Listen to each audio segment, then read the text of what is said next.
Moi, je vais vous proposer un bref tour d'horizon de ce programme fédéral Simplement mieux au travail. Je vois que j'ai ouvert la mauvaise présentation.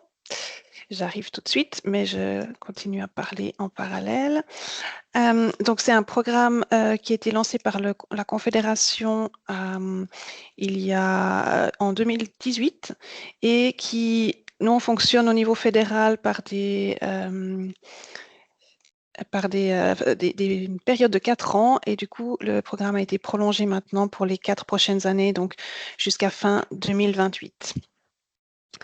La présentation s'ouvre, ça vient. Je vais tout d'abord revenir peut-être rapidement sur la notion de compétence de base, qui n'est pas toujours une notion très facile et à comprendre. Voilà. Donc, la loi sur la formation continue définit les compétences de base comme les conditions requises pour l'apprentissage tout au long de la vie. C'est ces choses dont on a besoin pour pouvoir avancer, que ce soit pour se débrouiller dans la vie de tous les jours, mais aussi pour apprendre plus pour aller vers d'autres formations.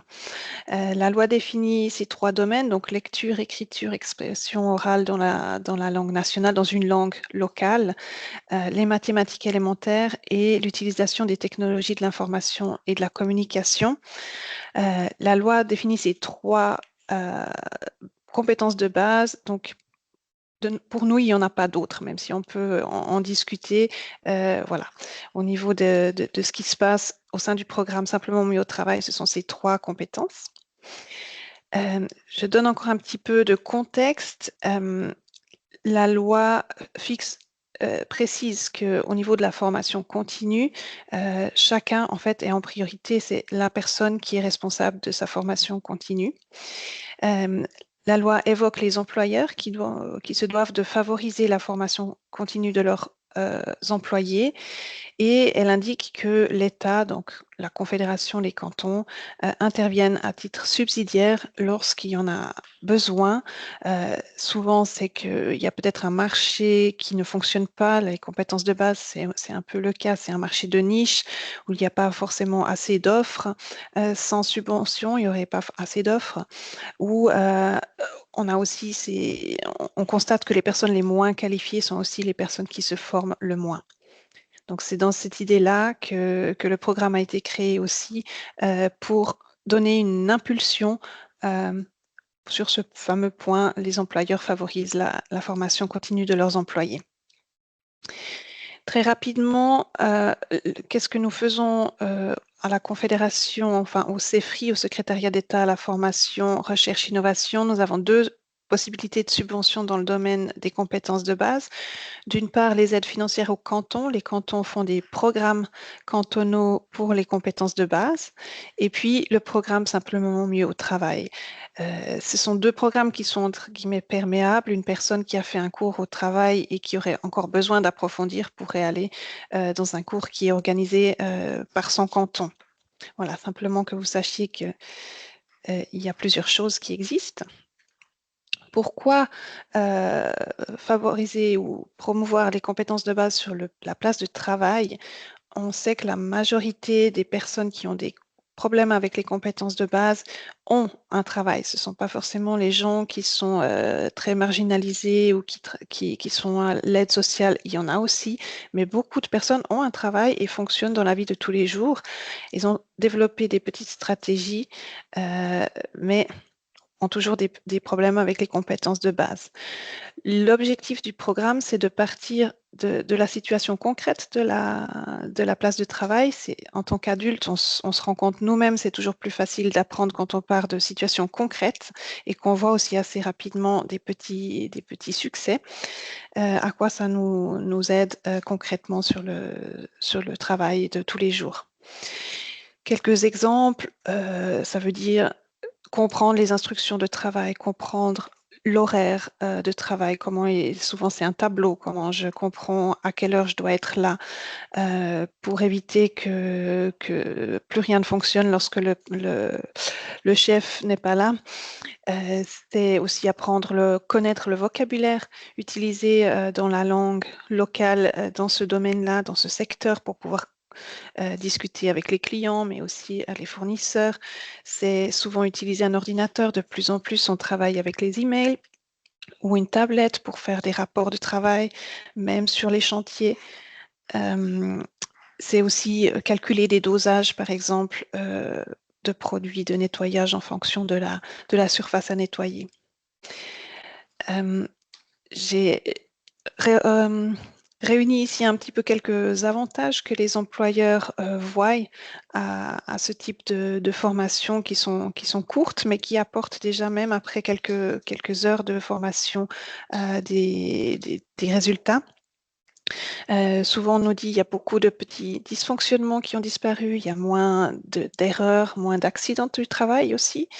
On économise du temps et de l'argent si le rapport de travail il a été écrit de manière compréhensible avec tous les documents, toutes les informations nécessaires sur la tablette dès le départ.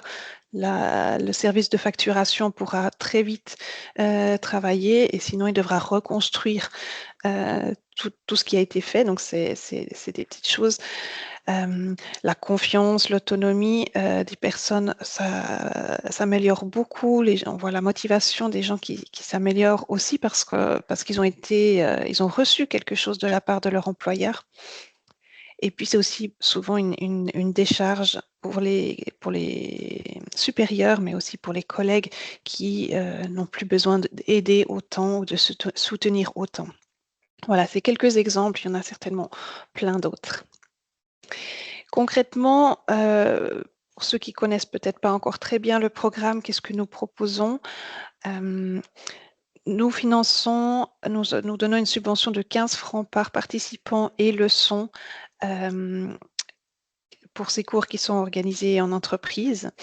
Et on propose un forfait unique de 3 000 francs lorsqu'un cours est développé spécifiquement, un nouveau cours est développé pour être aussi un peu individualisé par rapport à l'entreprise concernée.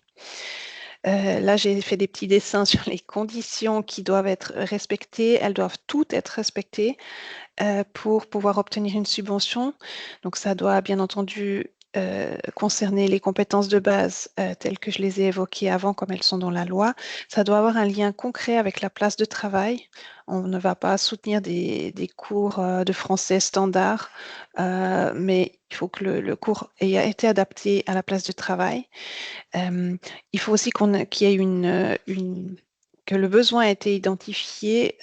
Nous sommes très sceptiques quand une formation est prévue pour l'ensemble des employés d'un service, par exemple, parce que là, on a plutôt l'impression que c'est l'introduction d'un nouveau processus ou d'un nouvel outil et moins un cours ciblé sur les personnes qui auraient des difficultés particulières.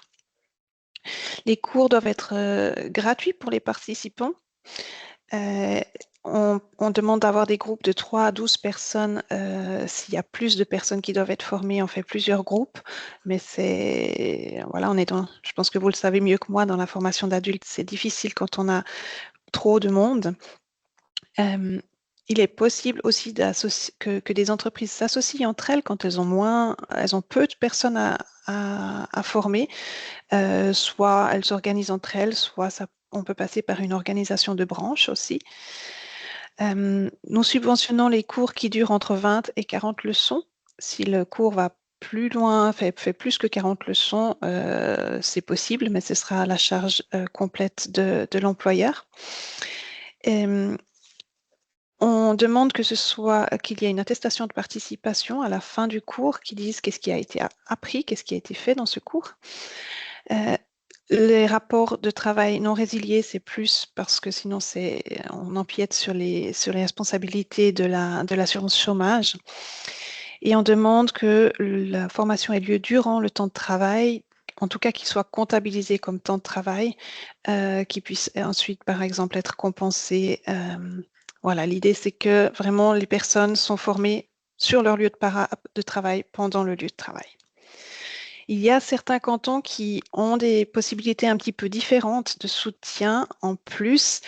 En Suisse romande, il y a simplement le canton de Berne qui propose des conditions un petit peu différentes. Par exemple, je crois qu'on peut faire des cours en dehors du temps de travail, mais à ce moment-là, on reçoit une subvention un peu plus basse. Donc, ça vaut la peine de jeter un œil.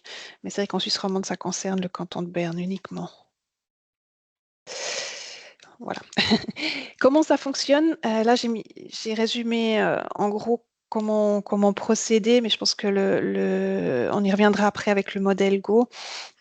L'idée, c'est qu'on regarde d'abord quel est le besoin dans l'entreprise, quelles sont les personnes concernées, qu'on développe le cours et sur cette base, on peut faire la demande de soutien chez nous. Ensuite, le cours a lieu, on nous fait un petit rapport pour dire, ben voilà, il y a tant de personnes qui ont participé et ça s'est bien passé. Et finalement, la subvention est versée par la Confédération. J'ai mis des petites étoiles, c'est les endroits où souvent le prestataire de formation soutient de manière importante l'entreprise. C'est clair que la demande, elle doit venir de la part de l'entreprise, elle est signée par l'entreprise, mais souvent le prestataire de formation a la possibilité d'apporter vraiment un soutien un peu plus important à ces niveaux-là. Là, c'est rapidement un petit peu quels sont les acteurs qui sont impliqués. Vous avez entendu, la FSEA est très active dans le domaine. J'ai mis aussi les petites étoiles ici sur les acteurs qui vous concernent le plus en tant que prestataire de formation. Donc la FSEA qui est un peu l'organe de contact pour les prestataires parce qu'elle s'y connaît mieux que quiconque pour conseiller les prestataires. Et il y a ce modèle Go qui a été réalisé dont on va entendre parler par après. La FSEA réalise ce qu'on a appelé des stories. C'est vraiment des petites vidéos où les entreprises témoignent de comment un cours s'est réalisé. Des fois, c'est le participant qui témoigne, des fois, c'est le directeur. Il y a vraiment toutes sortes de niveaux. Ça donne une idée de ce que c'est ce programme. Et puis, le matching tool, c'est la liste des prestataires qui est disponible sur le site internet de Simplement Mieux au travail. J'ai mis le CEFRI aussi, bien sûr c'est notre programme, c'est nous qui définissons les conditions, les objectifs, c'est aussi nous qui essayons de garder un œil sur la coordination de tous ces acteurs qui sont impliqués. Et puis bien sûr, quand il y a des questions concrètes sur une demande, c'est chez nous que ça se passe. Il y a d'autres acteurs, par exemple, j'ai pas traduit, c'est le DVLS, la Fédération Suisse Lire et Écrire, qui s'occupe plus au niveau de la sensibilisation en collaboration avec les cantons, vraiment la sensibilisation des grandes entreprises, des organisations du travail, des fois des chambres du commerce, etc., de ces organes un petit peu multiplicateurs qui pourraient parler encore plus du programme. C'est peut-être un peu moins pertinent pour vous comme acteur. Par contre, c'est vrai que si vous prévoyez de faire une grande action de publicité, ça vaut la peine de discuter avec eux pour savoir s'il n'y a pas quelque chose qui est déjà prévu ou pour éviter de se marcher sur les billets. Voilà. J'ai listé ici les outils que nous avons actuellement à disposition pour parler du programme. Là aussi, j'ai mis des petites étoiles où j'ai l'impression que vous êtes le plus concernés. Sauf erreur, Claudia va revenir un petit peu sur ces outils. Donc, très rapidement, j'ai parlé de ces stories qui sont vraiment des témoignages. Nous, ce que nous faisons, ces statements, c'est quelque chose que nous essayons de faire systématiquement maintenant. Chaque demande que nous recevons, nous demandons si l'entreprise est d'accord d'envoyer le témoignage très, très succinct d'une personne, 2-3 phrases, avec une photo de la personne, et ça nous sert beaucoup pour nos posts sur LinkedIn. Voilà, on a notre site internet Simplement Mieux au travail, on a la liste des prestataires, ce matching tool. Newsletter partenaire, c'est plus l'idée que chacun pense de temps en temps à placer un petit texte sur le programme dans sa newsletter pour en faire parler. Nous sommes présents sur LinkedIn, je l'ai dit, on essaie là de poster régulièrement, il ne faut pas hésiter à suivre le canal et à partager. La boîte à outils, là, je crois aussi qu'on va revenir tout à l'heure dessus. C'est un lien que vous avez à disposition. C'est une partie du site Internet où on a vraiment du matériel à disposition, des images, des flyers, des bouts de texte qui sont proposés pour justement mettre dans une newsletter, par exemple. Voilà, c'est tout de mon côté. Là encore, le lien sur le site du programme et puis mon contact s'il y a des questions concrètes. Mais on peut certainement avoir encore un petit peu de temps tout à l'heure pour les questions. Voilà.